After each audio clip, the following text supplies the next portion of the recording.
It is no secret that a lot of video game writing is absolute dog crap. It feels like the developers hired a roomful of monkeys with typewriters and just hoped for the best.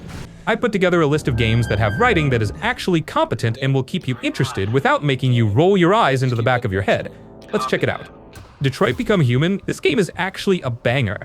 It is arguably the best interactive drama ever made, and for once, the Choices Matter tag isn't just a marketing lie to get you to buy the game. The story is, the premise is pretty standard sci-fi stuff. You are in the near future, androids are everywhere, and they are basically treated like modern-day slaves. They clean toilets, take care of kids, and do all the shit humans don't want to do. Naturally, they start waking up and realizing that being a slave is terrible. You play as 3 different androids, and their stories are completely distinct but weave together in a way that actually makes sense. First, you have Connor. He is an android cop sent to hunt down other androids that have gone rogue. This is easily the best part of the game. It is a buddy cop movie where you are partnered with this washed-up, alcoholic human detective named Hank. The dynamic here is God tier. You can choose to be a cold, calculating machine that only cares about the mission, or you can try to be empathetic and actually make friends with the guy. Then there's Marcus. He is the one leading the revolution. His sections are grand and high stakes. You are basically deciding if the android uprising is going to be a peaceful protest or a violent bloodbath. The game lets you go full pacifist or full anarchist, and the public opinion in the game world actually shifts based on what you do. Finally, you have Kara. Her story is much more personal and smaller in scale. She is just trying to protect a little girl and escape to safety. It is the emotional core of the game, and if you have a heart, some of these scenes will actually stress you out because the threat of permadeath is real. Now for the mechanics and gameplay. This is a movie game, so do not go in expecting to be 360 no-scoping people. The gameplay is mostly walking around, talking to people, and hitting buttons during QuickTime events. But the implementation is actually solid. The investigation scenes with Connor are a highlight. You walk into a crime scene, analyze blood samples, reconstruct bullet trajectories, and piece together what happened. It feels rewarding because if you screw up the investigation, you might miss a crucial clue that unlocks a dialogue option later. The biggest mechanical flex in this game is the flowchart. At the end of every chapter, the game literally shows you a massive tree of all the possible outcomes. You can see exactly where the story branched and realize you missed like 3 entire scenes because you decided to look at a magazine instead of talking to a suspect. It is insane how much content is hidden behind specific choices. You could play this game 3 times and get completely different endings for every character. The graphics are honestly some of the most impressive stuff you will see on a console or PC. Quantic Dream spent an obscene amount of money on motion capture, and it shows. The faces don't look like melted plastic. You can actually read the emotions on the characters without them saying a word. The environment design in Detroit is also top tier. It nails that near-future aesthetic where everything looks sleek but also kind of miserable and cold. It is a very good-looking game, plain and simple. If you want a game that respects your time and your intelligence, play this. It's not perfect, and there are definitely some moments where the allegory for civil rights is about as subtle as a brick to the face. But the characters are memorable, the tension is real, and the fact that you can permanently kill off your main characters by making a bad call adds a layer of stress that most games are too cowardly to attempt. It's a solid experience from start to finish. Follow me. I'll take you to your room. Okay, now what?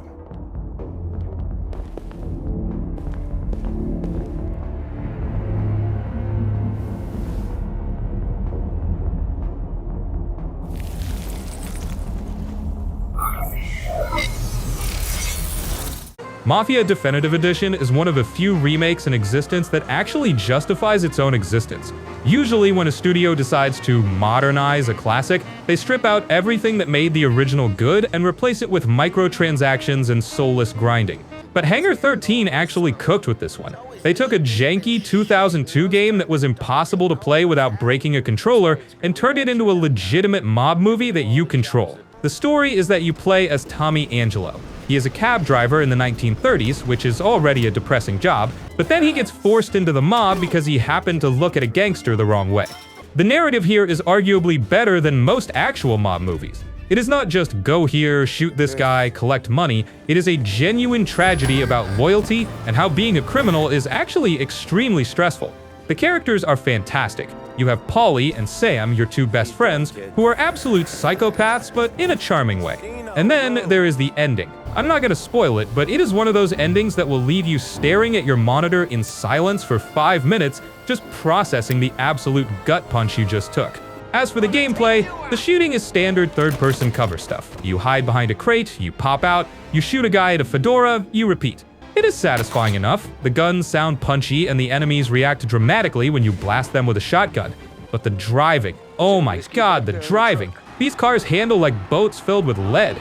It is historically accurate, sure, but taking a corner at 30 miles per hour feels like you're trying to drift an aircraft carrier. And we have to talk about the race mission, the fair play mission. Whoever designed this level has a special place reserved in hell.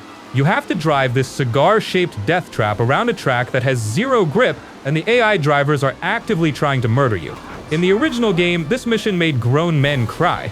In the remake, it is still hard enough to make you consider throwing your controller through your monitor. But beating it feels like conquering a mountain, so there's that. Also, the city of Lost Heaven is ridiculously good looking. It's honestly offensive how good the lighting is. Driving through the city at night with the rain slicking up the roads and the neon signs reflecting off the puddles is a whole vibe. The facial animations are also top tier. You can see every wrinkle, every pore, and every subtle expression of, I'm definitely going to get whacked on Tommy's face. It adds so much weight to the cutscenes because the characters don't look like dead-eyed mannequins. This game does not waste your time. There is no bloat, there are no stupid side quests where you have to collect 100 hidden cigars for an achievement nobody cares about. It is a straight shot of adrenaline and depression. It is a tight, focused 10-hour experience that tells a complete story without dragging it out. If you want a game that feels like playing through Goodfellas but with more frustrating driving physics, this is the one. Get him off me!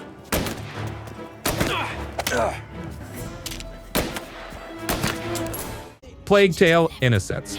This game is basically a simulator for having the absolute worst week of your life. If you looked at The Last of Us and thought it was too cheerful and needed about 5,000% more rats, then this is the game for you. It is a stealth game set in medieval France during the Black Death, which is already a setting that screams depression, but then they added supernatural rat swarms just to really drive the point home that God has abandoned this world. It is stressful, it is gross, and it is weirdly heartwarming in a twisted way. You play as Amicia, a teenage girl who has to take care of her little brother, Hugo. Hugo has some weird magic blood disease called the macula, and because of this, the Inquisition wants to capture him. The Inquisition in this game makes the Empire from Star Wars look like a charity organization. They are comically evil and will murder anything that moves. The entire story is just you dragging this little kid through mud, corpses, and battlefields while trying not to get eaten alive. The relationship between the siblings is the whole point.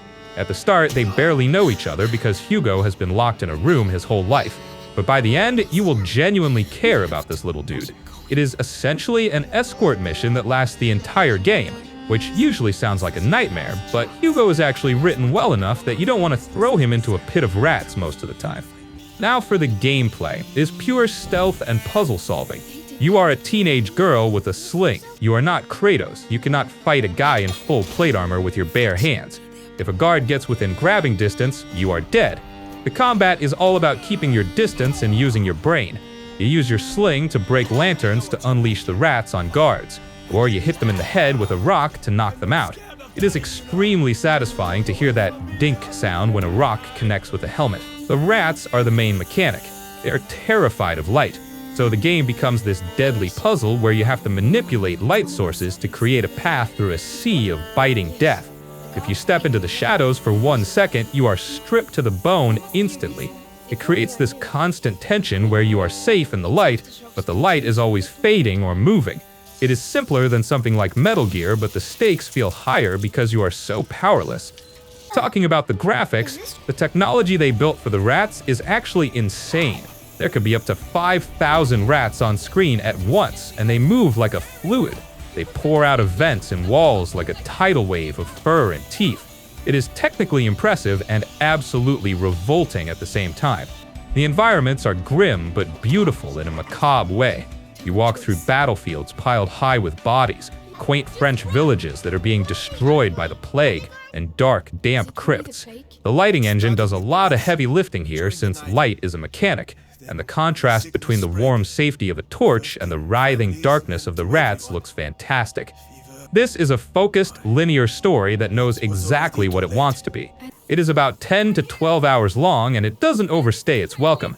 It is not a happy game. You will see things that will make you lose your appetite, but the narrative payoff is worth the misery.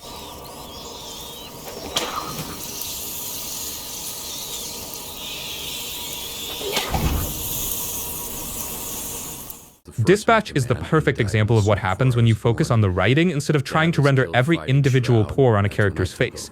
You play as Robert Robertson, a washed-up superhero working a desk job is already a massive win.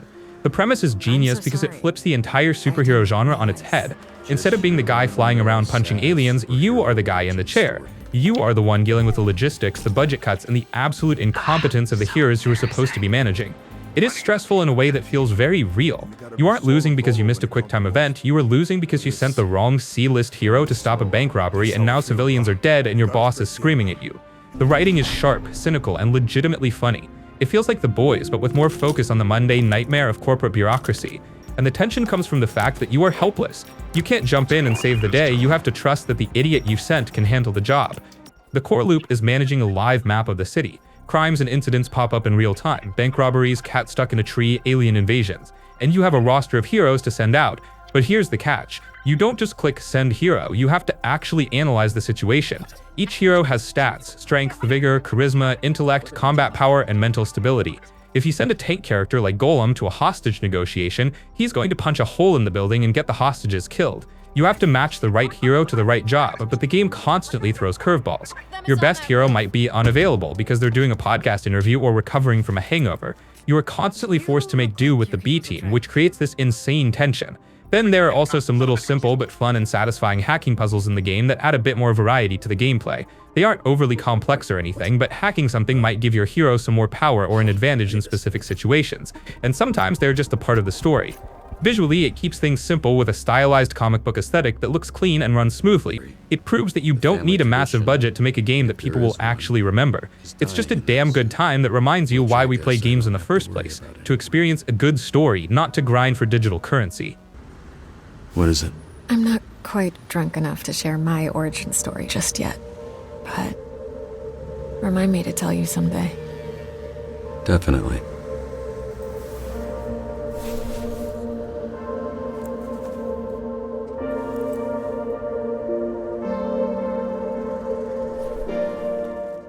Goodnight Universe is one of those games that comes out of nowhere and quietly messes you up if you give it the time. No flashy bullshit, just a weird little story game that knows exactly what it wants to do and does it without begging for attention. It's made by the same people who did Before Your Eyes, and yeah, you can feel that DNA all over it. This is another game that's way more interested in feelings and perspective than mechanics. You play as a baby, not in a goofy joke way, but in a very deliberate, kind of uncomfortable way. You're stuck in a crib, you can't move much, you can't talk, and the world just happens around you. The twist is that this baby has psychic powers, which sounds silly on paper, but the game plays it straight. You can influence objects, mess with the environment, and slowly realize you're not just some passive observer. You're aware, too aware. The gameplay is minimal. You look around, focus on things, and use your powers in small ways. That's basically it. There's no combat, no fail states, no skill trees pretending this is deeper than it is. The interaction is intentionally limited because the whole point is how powerless you are. You're seeing adult problems, adult arguments, adult fears, all from the position of someone who can't explain themselves. That limitation is where the game gets its weight. The story slowly builds through moments that feel very normal at first. Family conversations, background noise, parents talking about stuff they think you don't understand.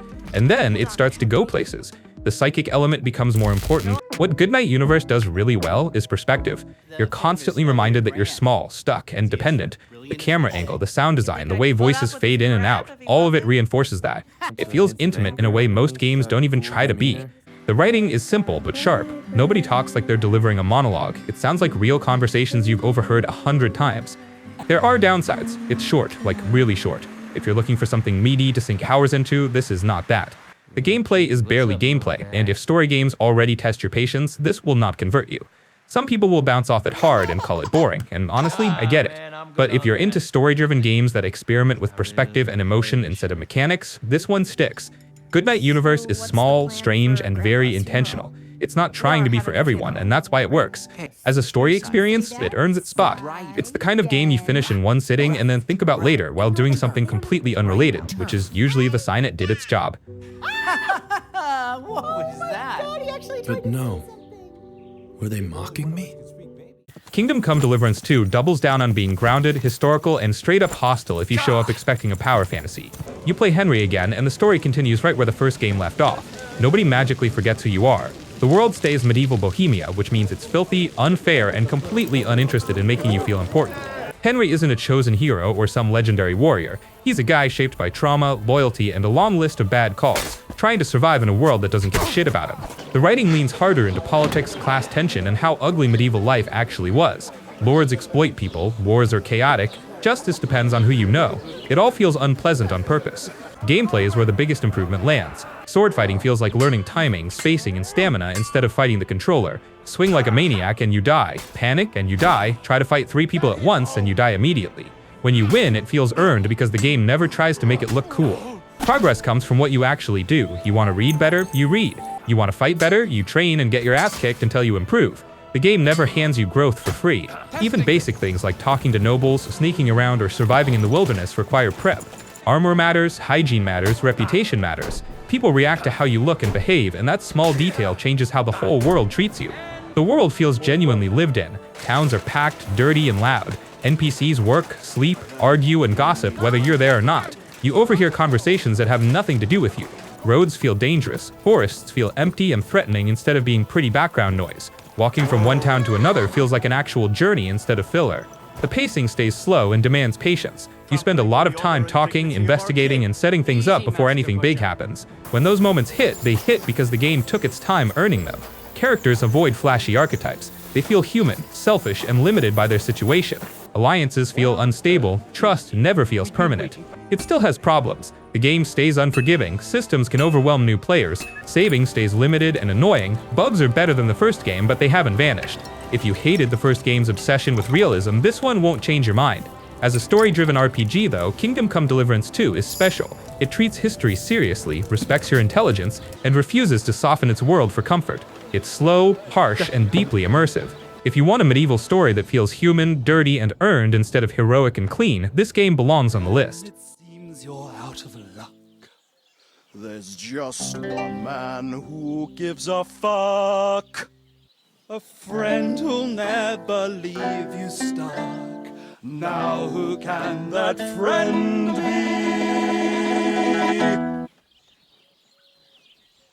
Well, Metal Gear Solid 3 Snake Eater Remake is Kojima at full power before the series went completely unhinged in a way that scares normal people.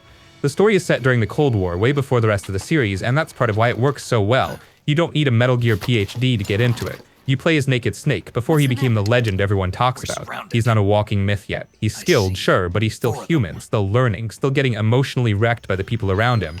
The story focuses heavily on loyalty, ideology, and what happens when duty starts conflicting with basic human feelings. It takes itself seriously, but not in a boring way.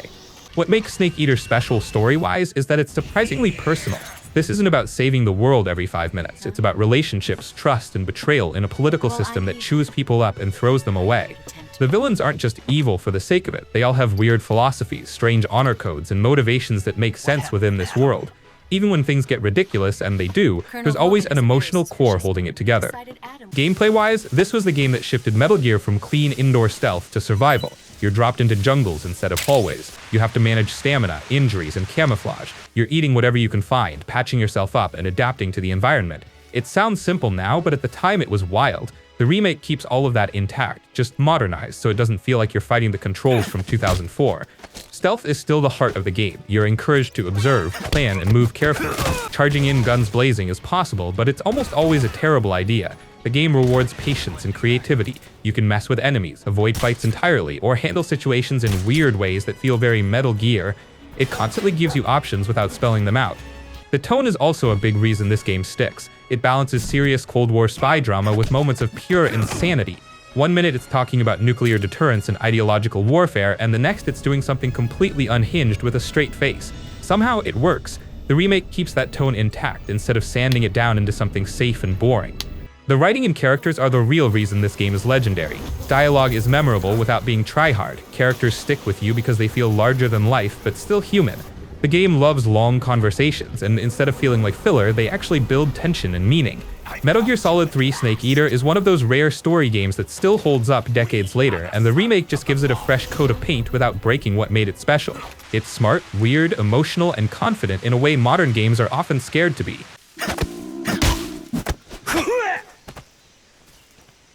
The Walking Dead Telltale series came out at a time when story games were not taken seriously at all. Back then, most people thought games needed shooting, skill trees, and big maps to matter. Telltale basically ignored all of that and said the story itself is the game. That was the risky part, and somehow it worked. The series ended up changing how people looked at story-driven games. The first season puts you in the shoes of Lee Everett, a man with a past who ends up in the middle of a zombie outbreak. Zombies are there, sure, but they are not the real threat. The real danger is people. Fear, hunger, panic, and selfish choices drive almost every bad thing that happens. Gameplay is extremely simple, and that is very much on purpose. You walk around small areas, look at objects, and talk to people. The most important mechanic is dialogue choices. You are often given only a few seconds to respond, which creates pressure. You do not get time to think things through like a strategy game. You answer how you feel in that moment, and the game locks it in. That alone makes the choices feel heavier. There is also the famous "this character will remember that" system. It does not mean the game branches into 100 different endings. What it really does is change how characters treat you, trust you, or blame you later. Some characters remember your kindness, others remember when you hesitated or stayed silent. Silence itself is a choice in this game, and sometimes it is the worst one. What makes The Walking Dead special is how grounded it feels. The writing is not fancy. People talk like people. They interrupt each other, get angry fast, say the wrong thing, and regret it later. Combat exists, but it is basic and clunky by design. You mash buttons, aim slow, and mess up under pressure. This is not power fantasy combat. It's meant to feel messy and stressful. Sometimes the controls fight you, and while that can be frustrating, it also fits the tone. Survival here never feels clean or cool. The presentation also matters. The comic book art style helped the game age better than realistic graphics would have. The rough lines and muted colors fit the bleak world. If story matters to you at all, this series earns its place. It's not about winning, it's about living with the choices you made, even when none of them feel good, and that's exactly why it's stuck with so many people.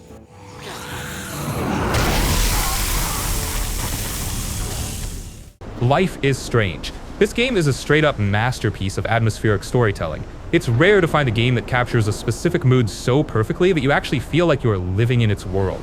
Don't Nod Entertainment created something special here. It takes the nostalgia of being a teenager, mixes it with a gritty murder mystery, and sprinkles in some sci-fi elements that somehow make the emotional beats hit even harder. It is an experience that stays with you long after the credits roll because it prioritizes character depth over everything else. You play as Max Caulfield, a photography student who discovers she can rewind time. She uses this power to reconnect with her childhood best friend, Chloe Price. The relationship between Max and Chloe is the heart of the entire game. It is arguably one of the most well-developed duos in gaming history. You watch them rebuild their friendship while trying to solve the disappearance of another student, Rachel Amber. The writing does an incredible job of balancing the supernatural stuff with real human drama, see coming, leading up to a finale that is absolutely heartbreaking. Also, the mechanics. The gameplay loops are unique because of the rewind mechanic. In most narrative games, you make a choice and you're stuck with it. Here, you can test out different outcomes, see how people react, and then decide what path you want to take. It turns the standard Telltale formula on its head. The game also plays with the concept of the butterfly effect constantly. Small decisions you make in the first episode ripple out and cause massive changes in the story by the end. The puzzles are clever without being annoying, usually involving using your time powers to get into places you shouldn't be or to get information out of people. It feels that you are actually investigating a mystery rather than just clicking through dialogue trees. The art style is beautiful. It uses a hand-painted aesthetic that looks like a moving watercolor painting. It gives the whole game a dreamlike, soft quality that fits the nostalgic vibe perfectly. The golden hour lighting in Arcadia Bay is iconic. The developers knew exactly how to use color and light to set the mood. The soundtrack deserves a special mention too. The indie folk music matches the visuals perfectly. Walking down the school hallway with your headphones on while the music swells is a vibe that very few games have ever managed to replicate. It creates an immersion that is hard to break. Life is Strange is a must-play if you care about narrative in video games. It proves that you don't need photorealistic graphics or explosive action to make a game that people will talk about for a decade. It is a raw, emotional journey that makes you care deeply about its characters. It's just a fantastic piece of art. Bro.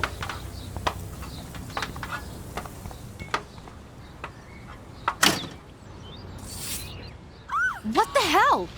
Are you kidding? Red Dead Redemption 2 is one of those games where you boot it up and immediately realize Rockstar does not give a single f about your time. Everything is slow. Animations are slow, riding your horse is slow, looting a drawer takes long enough that you start thinking about life choices, and somehow that slowness is the entire point. You play as Arthur Morgan, who at first looks like the standard big tough outlaw guy. Big beard, big guns, big attitude, but the game slowly peels that back and shows you a guy who is tired, confused, and stuck in a dying lifestyle. This is set at the end of the Wild West, when outlaws are basically dinosaurs waiting for extinction.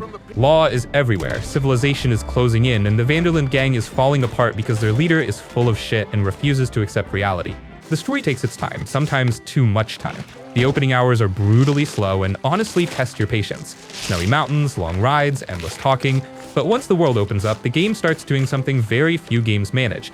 It lets characters exist. People talk without rushing to the next plot point. Camp conversations feel natural. You hear arguments, jokes, quiet moments, and slow mental breakdowns happening in real time. Gameplay-wise, this is not a tight shooter. Guns feel heavy and kinda clunky, movement is stiff, missions are insanely restrictive. Step 2 feet out of the invisible box Rockstar wants you in, and the game slaps you with a mission failed screen like you committed a war crime. That part is frustrating as hell, especially in a game with such a massive open world. But outside of missions, the world absolutely destroys almost every other open world game. NPCs feel real, towns have routines, people remember you. Random events do not feel random, they feel placed with intent. You help someone on the road and see them later. You mess with the wrong people and it comes back to bite you hours later.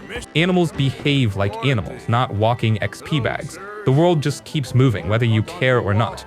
Arthur himself carries the entire experience. The writing and voice acting are stupidly good. He feels like an actual person, not a video game avatar. The honor system is not some dumb meter for good boy points. It shapes how Arthur talks, how he sees himself, and how his story ends. The game never screams at you about morality. It just quietly reacts to the kind of person you decide to be.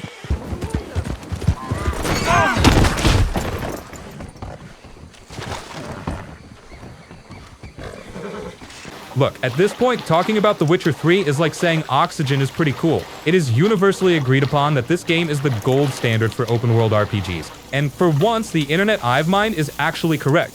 This game came out in 2015, and it still embarrasses billion-dollar studios releasing games today that look like potato salad compared to this masterpiece. CD Projekt Red somehow managed to create a world that is so depressing and miserable that you actually want to live in it, which is a weird accomplishment. You play as Geralt of Rivia, who is basically a mutant monster exterminator with the emotional range of a brick wall, but that is exactly why he works so well as a protagonist. He is just a tired dad trying to find his adopted daughter, while everyone around him is either trying to scam him, kill him, or play cards with him. The story is the main reason people lose hundreds of hours of their life to this game. Most RPGs give you fetch quests that are absolute brain rot, like go collect 10 bear asses for 5 gold coins. In The Witcher 3, you take a contract to kill a ghost in a well, and 3 hours later, you are unraveling a tragic murder mystery involving a jealous lover and a village conspiracy. The Bloody Baron questline is the perfect example of this. It starts as a simple information trade and spirals into this brutally dark story about domestic abuse, alcoholism, and guilt that leaves you staring at your screen wondering if you made the right choice.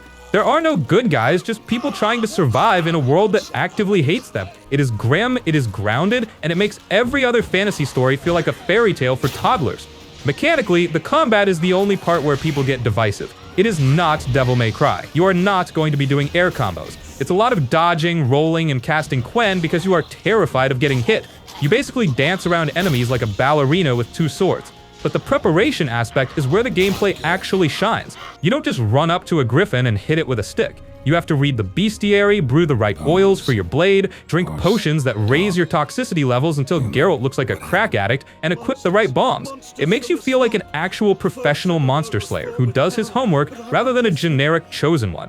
Visually, the game still looks insane. The art direction in Valen nails that wet, muddy, war-torn hellhole vibe perfectly. The trees bend in the wind, the sunsets are ridiculous, and the cities like Novigrad feel like actual functioning places with thousands of people living their lives. It doesn't feel like a video game map populated by NPCs waiting for you to walk by. It feels like a real world that doesn't care if you exist or not.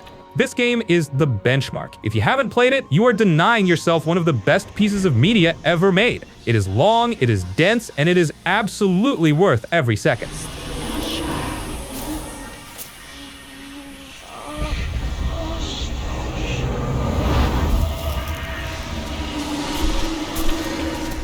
Uncharted 4 acts like the final exam for every action-adventure game that came before it, and it passes with a score that makes everyone else look illiterate.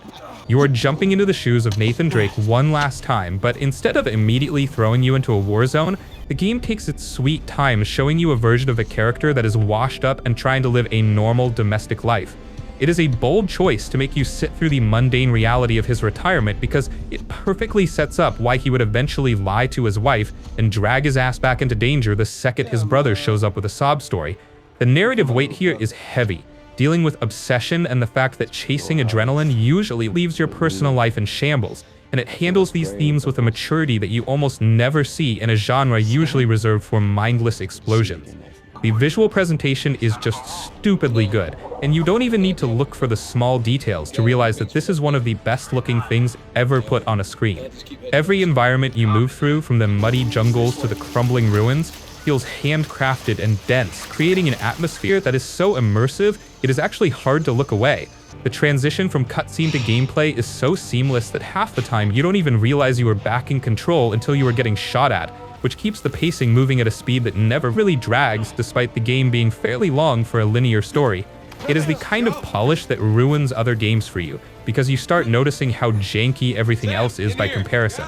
Gameplay-wise, it takes these standard cover shooter mechanics and injects them with a dose of speed and verticality that completely changes the rhythm of the fights. The grappling hook is the MVP here, allowing you to launch yourself across arenas and drop down on enemies, which turned what used to be a static shooting gallery into a high-speed playground of violence. You have the option to approach encounters with stealth, thinning out the herd quietly before things inevitably go loud, and the game feels designed to let you improvise when your plan falls apart. The climbing sections are still just holding a direction and watching an animation play out, but the sense of scale and the fluidity of the movement make it feel satisfying rather than tedious. The writing is the glue that holds the whole package together, delivering dialogue that sounds like actual human beings talking to each other rather than script-reading robots. The banter between Nate and his brother Sam feels natural and lived in, carrying a history that explains their reckless behavior without needing a ton of exposition dumps. It wraps up a decade-long franchise with an ending that feels earned and respectful to the characters, avoiding the trap of trying to do too much just for shock value. It is a masterpiece of pacing and presentation that stands as the definitive example of how to end a series without embarrassing yourself.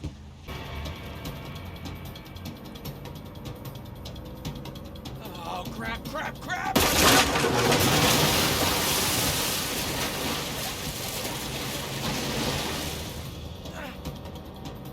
Coming through!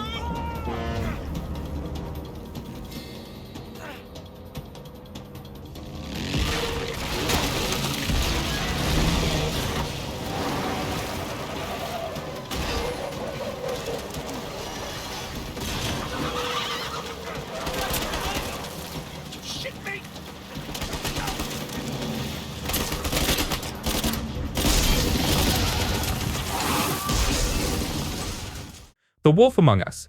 This game takes the concept of childhood fairy tales and drags them through the gutter of 1980s New York City in a way that feels surprisingly grounded and depressing. You have this hidden community called Fabletown, where characters like Snow White, Beauty and the Beast, and the Woodsman are living in these cramped, run-down apartments, trying to blend in with regular humans, or Mundies, and it is just a miserable existence for most of them. The lore explains that they were chased out of their homelands by a mysterious tyrant, so now they are refugees forced to buy expensive magic called glamour to look human, and if they can't afford it, they get shipped off to the farm in upstate New York, which sounds like a nice retirement home, but is treated like a prison sentence that nobody wants. It creates this immediate class divide where the rich fables live in luxury while the others are selling their furniture just to look normal enough to walk down the street to buy cigarettes. You are stepping into the shoes of Big B Wolf, the actual big bad wolf, who is now the sheriff of this dysfunction, and the writing does a great job of making you feel the weight of his past on your shoulders constantly. Everyone in town is terrified of you because you used to eat their grandmothers or blow their houses down, so even when you are trying to help, they look at you like you are a ticking time bomb waiting to go off. It is a really interesting dynamic where you are the law, but you are also the monster, and the story leans heavily into that internal conflict without being too preachy about it. You are investigating a murder right from the start, and it is not some clean CSI-style procedure, but a messy, violent spiral into the corruption of Fabletown where you have to interrogate people who already hate your guts. The narrative itself plays out like a classic noir film where it is always raining, everyone is smoking, and nobody is telling the truth, but it swaps the usual mobsters for trolls and woodsmen. It works because it takes these characters you know and twists them into these tragic, broken versions of themselves, like one of the three little pigs crashing on your couch and mooching off you because he has nowhere else to go. The story doesn't shy away from the brutality of this world, showing you exactly how desperate these creatures are to survive in a world that doesn't care about them, and it manages to keep you hooked on the investigation because every clue feels like it is peeling back another layer of filth.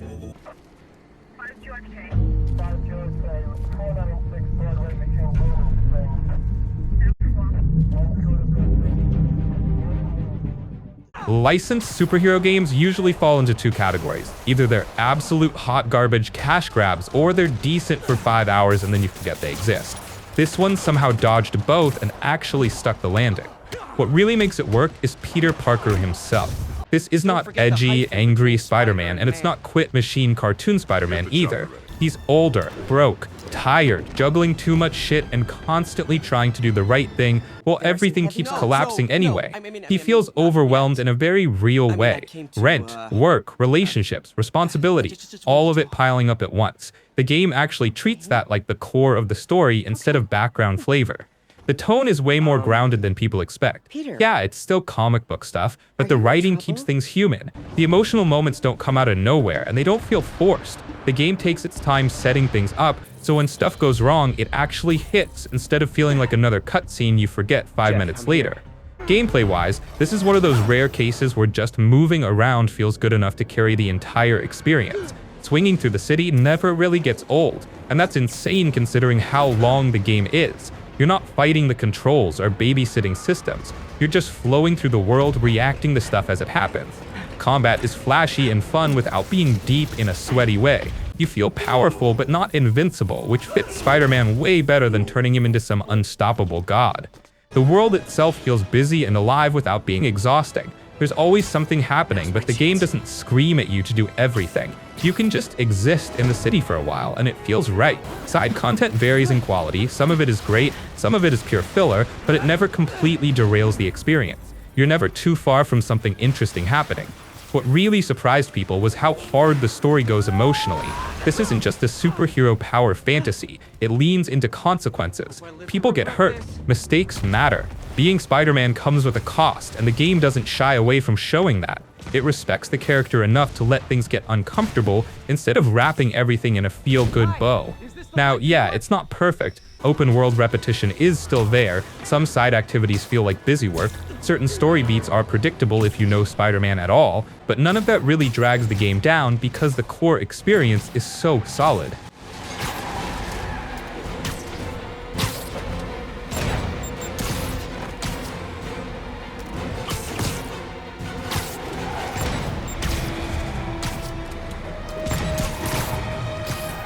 Keeps up, bystanders will get shot. I gotta get in close. Hey guys, room for one more?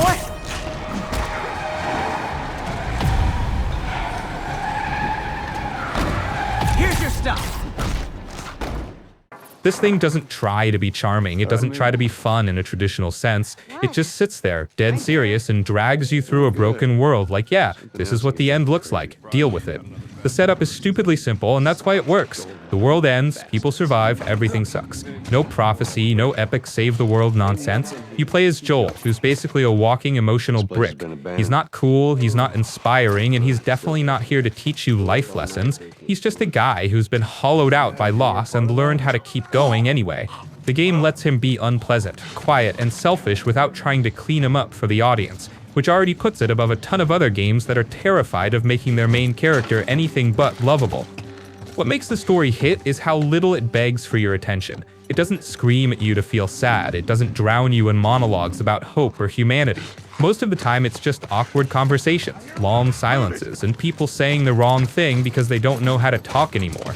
The emotional weight sneaks in through the cracks instead of kicking the door down, and that's why it sticks. The zombies are almost background noise. They exist, they're dangerous, but they're not the main attraction. The real focus is people and how absolutely messed up they get when the rules of normal life evaporate. Violence isn't fun or stylish here. Every encounter feels tense, ugly, and a little exhausting. You're not a badass action hero. You're some guy scraping by, hoping nothing goes wrong, and usually something goes wrong. Gameplay matches that energy perfectly. You're slow, resources are limited, and every decision feels slightly uncomfortable. There's no power fantasy. You're always one mistake away from things falling apart. It keeps you on edge without turning into a gimmick, which is harder than it sounds. The world itself feels quietly dead. Empty spaces, empty cities, little environmental details that tell stories without shoving them in your face. The game trusts you to notice things instead of spoon-feeding every emotion, which is rare and honestly kind of refreshing. The reason The Last of Us Part 1 still gets talked about isn't because it's flashy or clever, it's because it commits. It never breaks tone, never undercuts itself with jokes, and never tries to soften the experience to make it more palatable. It knows exactly what it wants to be and sticks to it, even when that means being uncomfortable or slow. Run!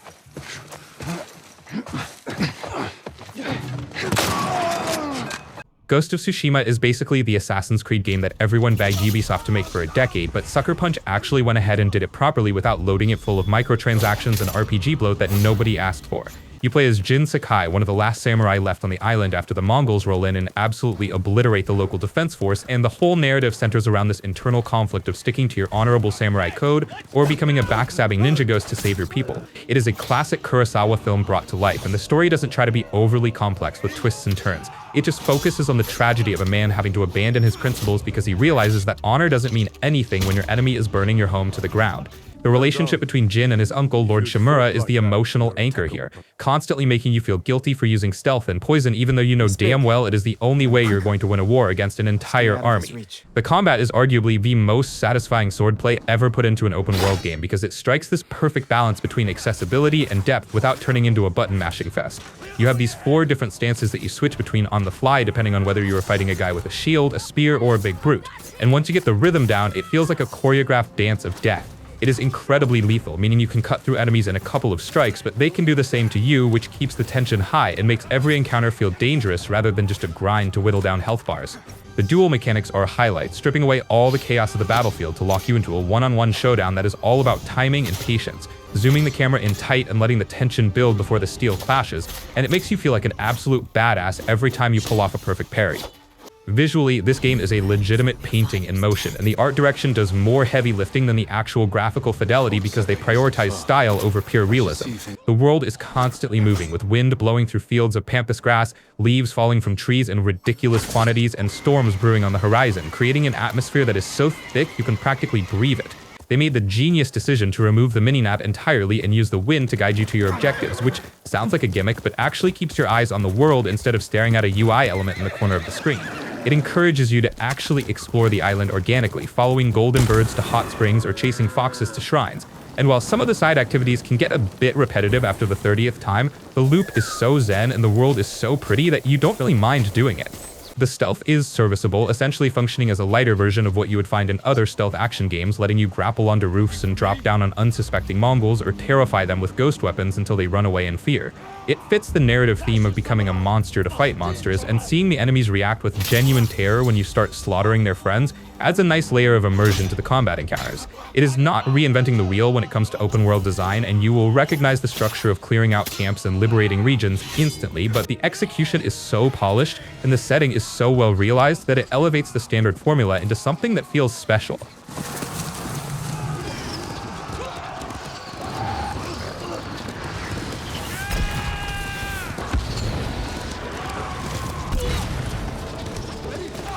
You are exploring this massive, towering monstrosity of a house that looks like it was designed by an architect who was actively having a stroke, with rooms stacked on top of each other in a way that defies physics and logic.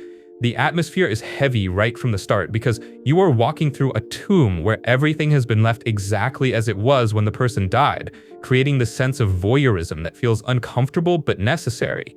You are climbing through secret passages and crawling into sealed bedrooms to find out how every single member of this cursed family met their end, and it is honestly one of the most creative ways to tell a story I have ever seen. The gameplay is a series of vignettes where you literally play through the final moments of these characters' lives, and instead of just being a cutscene, each death is its own unique minigame with different art styles and controls.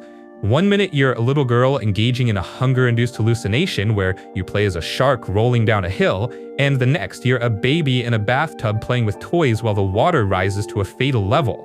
It sounds morbid because it absolutely is, but the game presents it with this weird, whimsical tone that makes it feel like a dark fairy tale rather than a crime scene investigation. It creates this emotional whiplash where you are charmed by the visuals and the music, and then the game suddenly reminds you that you are watching a child die, and it leaves you feeling hollow in a way that most games can't pull off. It is a short experience, clocking in at maybe 2 hours if you're taking your time, but it doesn't overstay its welcome or pad the runtime with fetch quests just to hit a quota.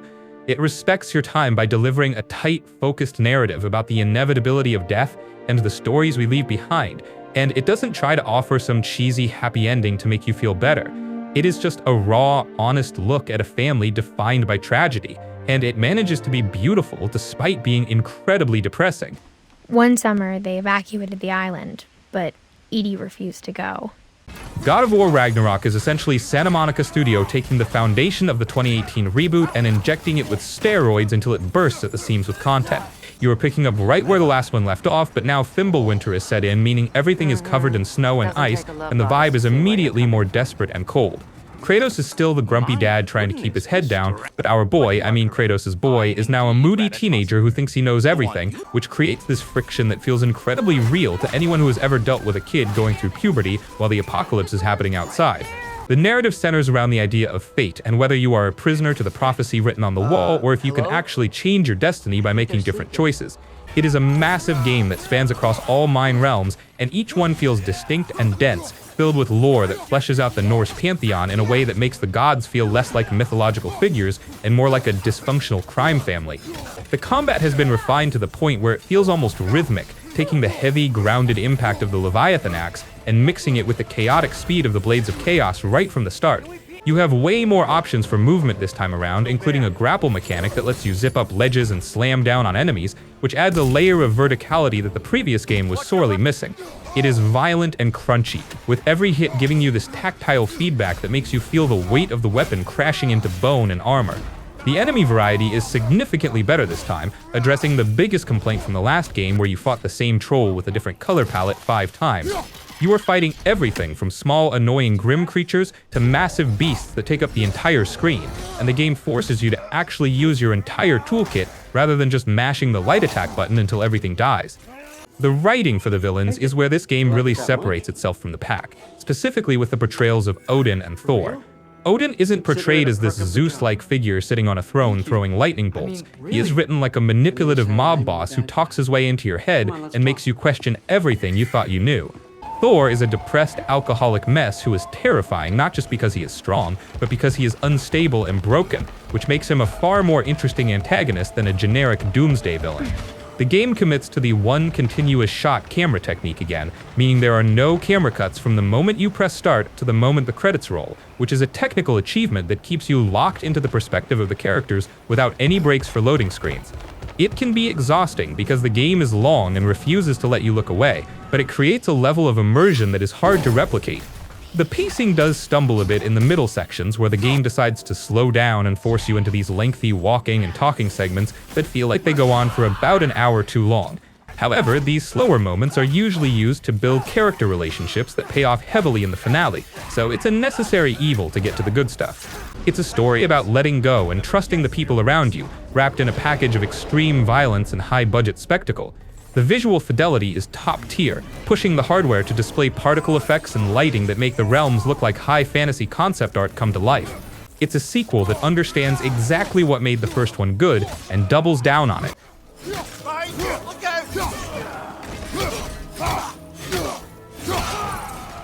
Firewatch basically starts with emotionally waterboarding you with a text intro that hits harder than a truck, forcing you to navigate through the wreckage of Henry's life before you even get to control the character. You play as this heavy-set middle-aged guy who decides that the best way to deal with his personal tragedy is to run away from society and live in a wooden tower in the Wyoming wilderness for an entire summer, which is a level of avoidance I think we can all respect. The game is technically a walking simulator, a genre that usually deserves to be thrown into a dumpster fire, but this one manages to bypass the boredom by giving you a walkie-talkie and a voice on the other end named Delilah, who essentially becomes your lifeline to sanity. The entire experience relies on the chemistry between these two people who never actually see each other, and the dialogue is so natural and reactive that you forget you are talking to a pre-recorded script and start feeling like you are actually building a relationship with this sarcastic woman in a lookout tower miles away. The visual style is absolutely gorgeous, stitching the obsession with hyper-realism for a stylized, saturated aesthetic that looks like a vintage national park poster came to life, and it makes walking through the woods feel genuinely peaceful until the game decides to make it terrifying. You are given a paper map and a compass, and the game refuses to hold your hand with a magical GPS line on the ground, so you actually have to look at landmarks and figure out where the hell you are going, which grounds you in the world in a way that most open-world games fail to do. The mechanics are incredibly simple, mostly involving hiking, rappelling down rocks, and reporting random things you find to Delilah, but the tactile nature of the interactions makes you feel like you are physically inhabiting the space rather than just floating through it as a camera. The atmosphere shifts from a cozy camping trip to a paranoid thriller so slowly that you don't even realize it is happening until you are standing in the middle of the woods at night, freaking out because you heard a twig snap. The game does an incredible job of making you feel isolated and vulnerable, playing on the fear that you are being watched by something or someone out in the trees. And because you are all alone, your brain starts filling in the blanks with the worst possible scenarios.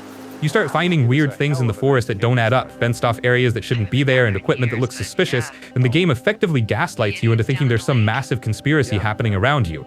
It captures that specific feeling of being alone in the dark where every shadow looks like a monster, and it uses that tension to drive the narrative forward without ever needing to give you a gun or a health bar. It is a story about escapism and the realization that you can't just run into the woods to solve your problems because your baggage has a funny way of finding you no matter how far you go. The pacing is deliberate, giving you days where nothing happens just so the days where shit hits the fan feel more impactful. It stands as a prime example of how to do environmental storytelling right, using the setting itself as a character that is indifferent to your existence. Hey, that go okay? It went fine. Metro Exodus takes the claustrophobic nightmare of the previous two games and decides to drag it out into the fresh air, which somehow makes it even more terrifying because now you can see exactly how screwed the world really is. You are back as Artyom, the guy who refuses to speak a single word of dialogue despite everyone talking at him constantly, and you are leaving the Moscow tunnels to go on a cross-country road trip aboard a steam train called the Aurora. It is a massive shift in structure, moving from tight, linear corridors to these semi-open world sandbox levels that change with the seasons, giving you a sense of scale and progression that the series never really had before. The atmosphere is still thick enough to cut with a knife, but instead of just darkness and rats, you are dealing with radioactive swamps, deserts that look like a Mad Max Rejected set, and autumn forests that are deceptively pretty until a giant bear tries to rip your head off. The gameplay is built on a foundation of what people lovingly call Eurojank, where everything feels heavy, clunky, and deliberately slow to simulate the fact that you are wearing 50 pounds of scrap metal and carrying barely functional weapons. The gunplay isn't about snapping onto heads like you're playing Call of Duty, it is about praying your AK-47 doesn't jam in the middle of a firefight because you forgot to clean the mud off it at the last workbench. The weapon customization is actually one of the coolest systems in any shooter, allowing you to strip parts off guns you find in the field and slap them onto your own weapons on the fly using your backpack. You can turn a pistol into a sniper rifle or a shotgun into a 4-barrel death machine, depending on what the situation calls for, and it feels incredibly tactile and grounded. Survival is the name of the game here, and the game is constantly stressing you out with resource management that forces you to count every bullet and every second of air in your gas mask filters. You have to physically wipe the blood and rain off your mask visor to see, fix the cracks with tape when it gets damaged, and manually pump up the pressure on your pneumatic air rifle, which adds a layer of immersion that makes you feel like a scavenger rather than a super soldier. The enemies, both human and mutant, are lethal and aggressive, often forcing you to rely on stealth because getting into a prolonged gunfight is a great way to waste all your ammo and die in a ditch. The story focuses heavily on the crew of the Aurora and your wife Anna, who spends a lot of the game trying to convince you that there is a future outside the metro, and the downtime between missions is spent hanging out on the train, listening to them talk and play guitar. It creates a sense of camaraderie that makes you actually care about these people, which is crucial because the game has a hidden morality system that determines who lives and who dies based on your actions in the open world. It is a grim, unforgiving experience that demands your patience, but the payoff is one of the most immersive post-apocalyptic worlds ever built. With us! Take him alive! Take this! Fuck off! Go to hell! Stay down!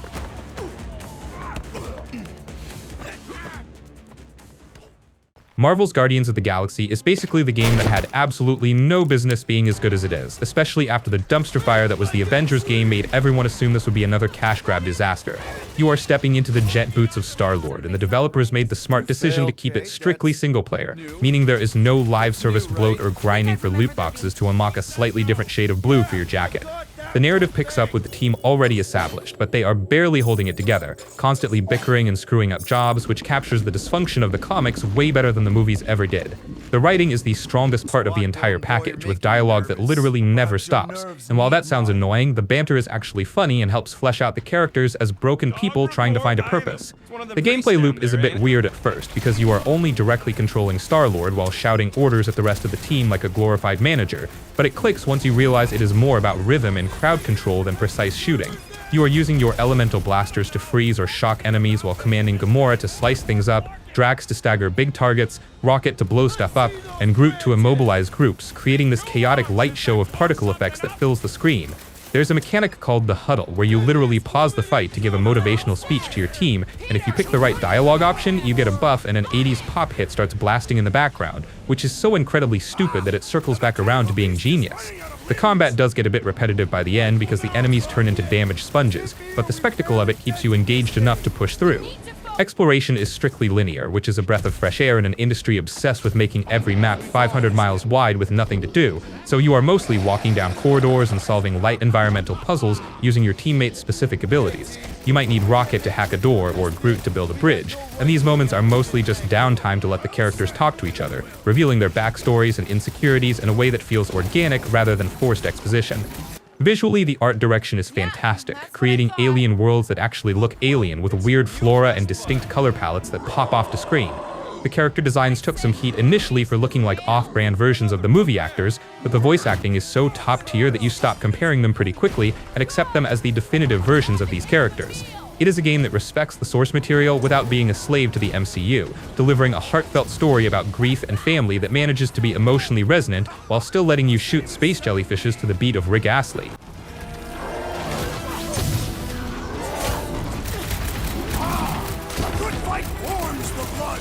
Star Wars The Fallen Order is basically one of the few Star Wars games that doesn't completely suck, which already makes it stand out because the history of Star Wars games is brutal. You had stuff like Knights of the Old Republic, which is legendary, but then you had 90% of the other shit that felt like cash grabs. Fallen Order actually tries to do its own thing. You play as Cal Kestis, this young Jedi who survived Order 66, the whole kill all the Jedi deal. The story isn't just, oh, bad guy, fight, fight, fight. It's about a dude who's dealing with trauma, guilt, and literally hiding from an empire that wants him dead. That's heavy for a Star Wars game, and the way it handles it isn't stupid or preachy. You see him evolve from this scared kid running from stormtroopers into someone who starts to take control of his life again. Gameplay-wise, it's kind of a weird hybrid. It's got that third-person action-adventure thing, but with Souls-like combat tension. You can't just spam lightsaber attacks. Blocking and parrying actually matter. If you get greedy, you die, and that's refreshing in a Star Wars game, because most of the time you just feel like a god swinging your saber at faceless enemies. They also mix in exploration with some Metroidvania-style backtracking. Different planets, hidden paths, little puzzles. Not just fetch quests or go from point A to point B, it actually makes revisiting areas feel worth it because you're unlocking secrets and force powers that make you feel like you've actually leveled up as a Jedi, not just in numbers. Zepho's ruins aren't just empty textures slapped together. They have verticality, hidden areas, and environmental storytelling. You can tell someone cared about making it feel like a real, lived-in world, even if it's small. And the combat integrates with exploration nicely.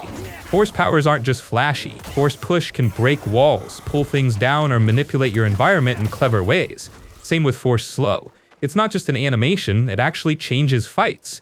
The aesthetic and sound design are also not just Star Wars-y, they're Star Wars-y in a grounded way. Every saber swing has weight, every enemy has a presence, and the way the Empire is presented feels oppressive instead of cartoonish. It's not a massive open world, but the way they crafted a few tight, memorable planets with puzzles, fights, and narrative beats is smarter than a lot of bigger games that just throw open world at you without caring. And the combat pacing keeps you engaged without feeling grindy. 1 second you're climbing ruins, next you're in a tense duel, then you're sneaking past a patrol because you got cocky earlier. Some of the backtracking can feel tedious, and the story hits a few generic beats. But when it works, it really works. It's one of the few recent Star Wars games where you actually feel like a Jedi, where the story and gameplay click instead of being slapped together. It's smart, it's tight, and it doesn't insult your brain while telling a Star Wars story. To come back. Still, there's got to be a stealthier way in. Yakuza 0 is essentially a bipolar disorder simulator that constantly swings between a gritty, heartbreaking crime drama and the most absurd fever dream comedy sketches you have ever seen in your life. You're dropped into Japan in 1988, right in the middle of the economic bubble where people are waving taxis down with fistfuls of cash. And you play as two protagonists, Kiryu and Majima-chan, who are both caught into conspiracy over a tiny trash-filled plot of land called the Empty Lot. The main story is surprisingly grounded and serious, dealing with honor, betrayal, and the internal politics of the Yakuza clans. And the writing is so sharp that you will find yourself genuinely invested in the complex web of alliances and backstabbing. You watch these characters get beaten down, tortured, and humiliated, and the cutscenes are directed with this intense cinematic flair that makes every punch and every shouted line of dialogue feel incredibly heavy. Then you step out of the main story and suddenly you're teaching a dominatrix how to be meaner to her clients, or helping a timid boy buy a dirty magazine, and the tonal whiplash is so severe it should legally count as a concussion. This is the magic of the game because it refuses to take itself seriously the second the main plot pauses, allowing you to run a cabaret club, race toy cars in a surprisingly deep customization minigame, or just stand in a disco and dance like an absolute goofball. The side content isn't just filler, it is arguably the soul of the experience, fleshing out the world and showing you that behind the stone-faced killer exterior, these characters are just weirdos trying to survive in a city full of freaks. You can spend hours just managing real estate or training hostesses, and the game puts just as much effort into these mechanics as it does the actual combat, which is insane. Speaking of combat, the gameplay is a visceral, bone-crunching brawler that lets you switch between different fighting styles on the fly, transforming you from a slow, heavy hitter to a breakdancing whirl of death depending on the situation. Kiryu and Majima play completely differently, with Kiryu focusing on raw power and grabbing nearby objects like bicycles and motorcycles to smash over people's heads, while Majima uses a baseball bat and unpredictable movements to dismantle crowds. The heat actions are the highlight, which are these brutal, context-sensitive finishers where you might shove a guy's head into a microwave, slam a car door on his fingers, or pour a boiling kettle of water on his face. It is violently satisfying in a way that makes you cringe and laugh at the same time, because the sound design really sells the impact of every shattered bone. The open world of Kamurocho and Sotenbori is small compared to modern map marker festivals, but it is incredibly dense, packed with arcades, karaoke bars, and restaurants that you can actually enter. It feels lived in and claustrophobic, capturing the neon-soaked atmosphere of 80s nightlife perfectly. And because the map isn't massive, you actually learn the streets like a local. The currency system literally makes money fly out of enemies when you hit them, reinforcing the theme of excess and greed that defines the era. It is a game that is perfectly comfortable letting you cry over a tragic death in one scene, and then immediately cut to you singing a heartbreaking ballad in a karaoke bar while wearing a ridiculous outfit. It is a masterpiece of tone management that creates a world you just want to exist in, even if that world involves getting mugged by a guy in a diaper. Yes.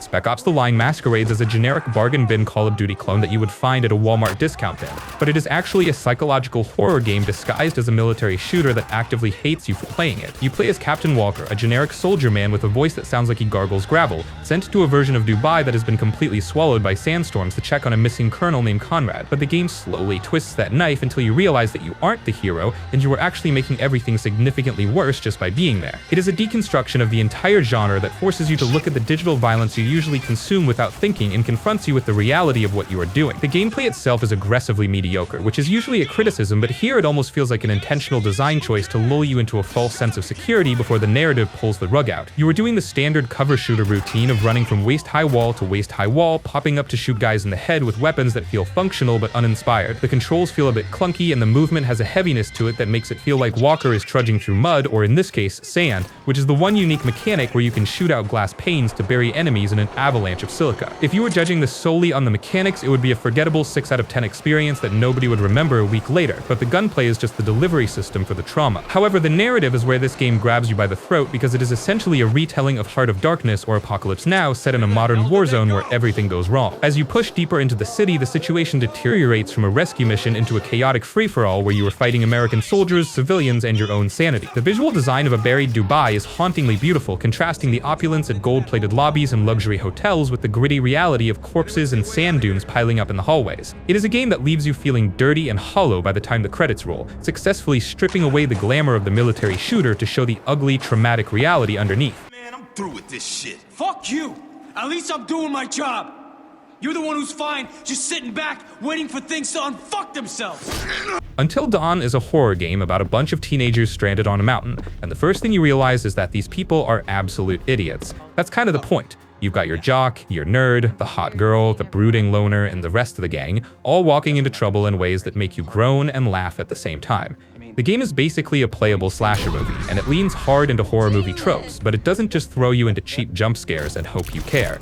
The trick it pulls off is making you actually care, which is wild because these are, on paper, completely generic characters. You watch them stumble around, make terrible decisions, freak out, and you're genuinely invested in whether they survive. Everything in the game feeds into that tension. The mountain lodge, the woods, the abandoned mines, they all feel like actual places that exist. You're not just wandering through hallways, you're walking through spaces that have history. There are notes, audio tapes, creepy environmental stuff that gives context to what's going on, and it rewards you for paying attention. It's not a huge world, but it's tight and layered. The way the game handles horror is smart too. It's not jump scare every 2 seconds, it's atmosphere, suspense, and knowing that one wrong step could get someone killed. And that's where the butterfly effect system comes in. Every choice matters. You save someone from falling off a ledge, you make a joke at the wrong moment, you leave someone alone to explore, and suddenly, later on, someone's dead and you're like, oh fuck, that's on me. It makes the story feel alive instead of just reading like a script. The characters feel real because of the motion capture and acting. You see them react to situations naturally. The panic, the frustration, the fear, it all comes through in a way that actually hits. The gameplay itself is simple but effective. Walking, looking around, making choices, quick time events when shit hits the fan, those QTEs actually matter. Fail one, someone dies. It's stressful in the best way. Combat isn't a thing here, it's all about tension, timing, and reading situations. Even the monsters aren't just there for scares, they're tied into the story and mythology of the place, so encounters feel meaningful instead of random. You can replay it and see completely different outcomes because of small choices, and every playthrough feels like you're watching a different horror movie unfold. It's chaotic, it's funny, it's scary, and it's oddly emotional if you actually get attached to the characters. Listeners, an update on Hannah and Beth Washington, the twins who are still missing. 1 year ago tonight, Road 96 is essentially a hitchhiking simulator that takes the concept of a procedurally generated road trip and mixes it with a political thriller, which sounds like a recipe for a disaster, but actually ends up being one of the most unique indie games out there. You are playing as a series of faceless teenagers trying to escape a fictional authoritarian country called Petria, which is run by a dictator named Tyrak, who looks and acts like every generic bad guy you have ever seen in a history book. The catch is that you don't just play one character, you play a succession of them. And if your character gets arrested, dies, or successfully escapes, you just start over as a new kid miles away and pick up the story where the last one left off. It creates this weird, disjointed narrative where the main character isn't you, but the road itself, and the people you meet along the way. The gameplay loop revolves around managing your stamina and money while trying to get to the border, and it forces you to make decisions that feel genuinely sketchy, like whether to sleep in a cardboard box to save cash, or pay for a motel room so you don't freeze to death. You are hitchhiking, stealing cars, walking, or taking the bus, and every mode of transport triggers different encounters with a cast of recurring oddballs who are all tangled up in this political mess. The survival mechanics are simple but effective enough to make you sweat, because if your energy bar hits 0, you pass out and get thrown in jail, ending that run instantly. It adds a layer of tension to the otherwise chill vibe of walking down a highway, making you weigh the risk of stealing food from a dumpster versus the risk of starving. The real meat of the game is the characters you bump into repeatedly, like a terrifying taxi driver named Jared, who is clearly a serial killer on the verge of snapping, or a clumsy bank robber duo who are essentially the comic relief of the apocalypse. The writing manages to balance the serious political themes with some truly goofy moments, like playing a trombone in a parade, or helping a kid fix a radio transmitter. And the game does a good job of making these interactions feel organic. The way the scenes are shuffled means your playthrough might be completely different from someone else's, although if you play long enough, you start to see the seams where the procedural generation just stitches pre-made scenarios together. The dialogue choices actually matter here, letting you lean towards voting for change, inciting a violent revolution, or just keeping your head down and running, and the game tracks the overall mood of the country based on what you say. Visually, it has that stylized, low-poly indie look that hides the lack of a massive budget, but the art direction is vibrant and colorful, making the landscapes of Petria fun to look at even when the textures are a bit muddy. The soundtrack is the absolute MVP of the experience, featuring a collection of mixtape-style tracks that range from synthwave to acoustic folk, perfectly capturing that feeling of being on the road with nowhere to go. It is a game that thrives on its atmosphere and its ability to make you feel like a small part of a much bigger event. You'll never catch me.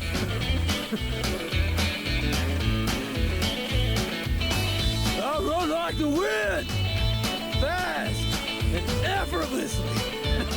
L.A. Noire is arguably one of the most ambitious and confusing experiments Rockstar ever published, functioning less like a game and more like a high-budget interactive police procedural that somehow forgot to make the open world fun. You are dropped into 1947 Los Angeles, and the vibe is immaculate right from the jump, capturing that post-war atmosphere where everyone is smoking, wearing fedoras, and listening to jazz while hiding their crippling PTSD. The city itself looks incredible, recreating landmarks and streets with an obsessive level of detail that makes you feel like you stepped onto a movie set. But it is also completely dead, serving merely as a backdrop for you to drive from one crime scene to another without any of the chaotic sandbox freedom you expect from the studio. It is a game that demands you treat it with respect, forcing you to roleplay as a serious detective named Cole Phelps, who is possibly the stiffest, most socially awkward protagonist in gaming history. The big selling point here was the facial animation technology, which used some insane rig of 32 cameras to capture every single twitch and grimace of the actors, and the result is something that sits uncomfortably right in the middle of the uncanny valley.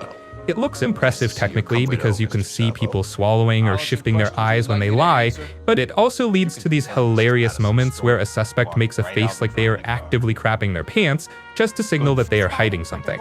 The core gameplay loop revolves around these interrogations, where you have to look at these high-fidelity faces and decide if they are telling the truth, withholding info, or straight up lying. And this is where the game turns into an unintentional comedy. The doubt option, or bad cop in the remaster, is notorious because it turns Phelps from a calm, rational human being into a screaming psychopath in a split second, accusing a grieving widow of murder because she looked to the left slightly. Actual investigation work involves walking around crime scenes while ominous music plays, waiting for the controller to vibrate so you can pick up a cigarette butt or a lipstick case and rotate it in your hands like it is the Holy Grail. It is a slow, methodical process that filters out the people who just want to shoot things, because 90% of your time is spent reading ledgers and connecting dots in a notebook. When the action does happen, it feels heavy and clunky, with shooting mechanics that are serviceable but nowhere near the level of Max Payne or Red Dead, and car chases that feel like you're driving a boat through molasses. The driving physics are weirdly floaty, and while the period-accurate cars look gorgeous, they handle like absolute bricks, which makes the mandatory travel times feel like a chore. Despite the jank, the story is actually a fantastic noir thriller that dives deep into the corruption of the LAPD, the Black Dahlia murders, and the seedy underbelly of Hollywood. You start as a beat cop and work your way up the desks, from traffic to homicide into vice and arson, and each desk feels like a different season of a TV show with its own overarching plot and recurring villains. The narrative deconstructs the idea of the hero cop by showing that Phelps is a flawed, arrogant glory hound who creates just as many problems as he solves. It is a flawed masterpiece that nailed the aesthetic and the mood, leaving you with a tech demo that has a better script than most movies.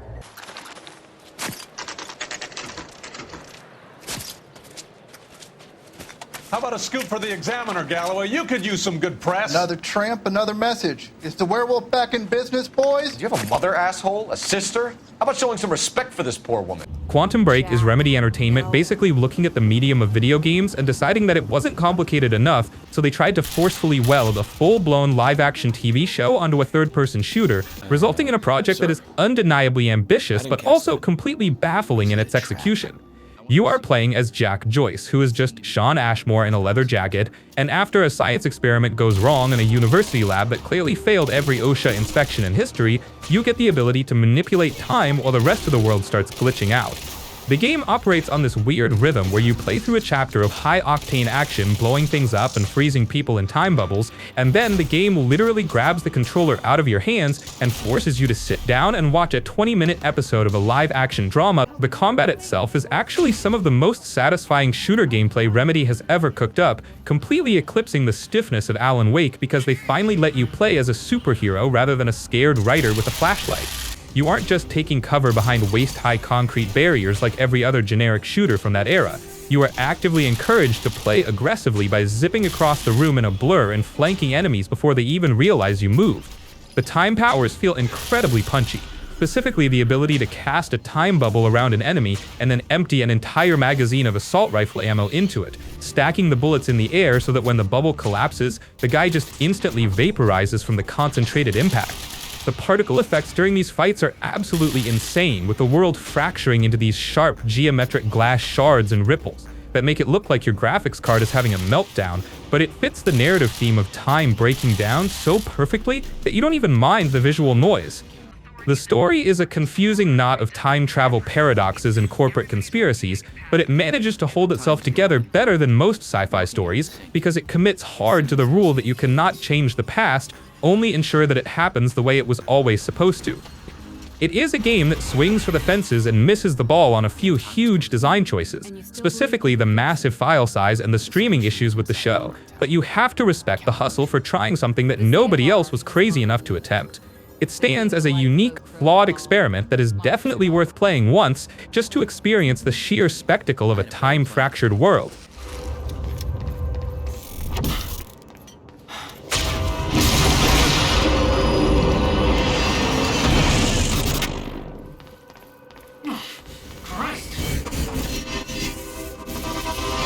Final Fantasy VII Remake is basically Square Enix looking at the first 5 hours of a 20-year-old game and deciding to stretch it into a full 40-hour RPG, which sounds like a blatant cash grab on paper, but somehow manages to be one of the most satisfying action games ever made, despite some baffling design choices.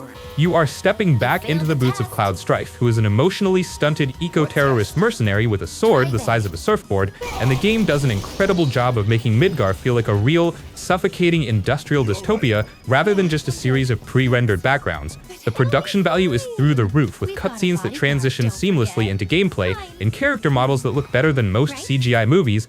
The combat system is the real star of the show here, managing to do the impossible by blending the old-school turn-based menu management with modern hack-and-slash action without it feeling like a chaotic mess. You can't just mash the attack button and expect to win because the enemies will absolutely rinse you. You have to actually build up your ATB gauge to use items or spells, forcing you to be tactical while dodging lasers and giant robots. Switching between characters feels fluid and necessary, with Tifa being a rapid-fire brawler who can stagger enemies in seconds, while Barret acts as a tank who can shoot pesky flying enemies out of the sky. The boss fights are spectacles that feel like MMO raids, with multiple phases and cinematic interruptions that make you feel like you are fighting for your life, even if the camera sometimes gets stuck behind a wall and blinds you at the worst possible moment. The story takes some massive liberties with the source material, introducing these Dementor-looking ghosts called the Whispers that physically intervene whenever the plot tries to deviate from the original game, which is a meta-commentary on fan expectations that is either genius or incredibly stupid depending on who you ask. It turns the narrative from a straight remake into a weird sequel-reboot hybrid that keeps you guessing, and the character writing is surprisingly strong, fleshing out side characters like Jesse, Biggs, and Wedge, who were basically throwaway NPCs in the original. Cloud's development from an edgy, too-cool-for-school jerk to a guy who actually cares about his friends is handled well, and the voice acting sells the emotional beats perfectly. It is a flawed, bloated, but undeniably fun experience that proves you can teach an old dog new tricks, provided you have a billion-dollar budget and a killer soundtrack that slaps harder than it has any right to. What's going on?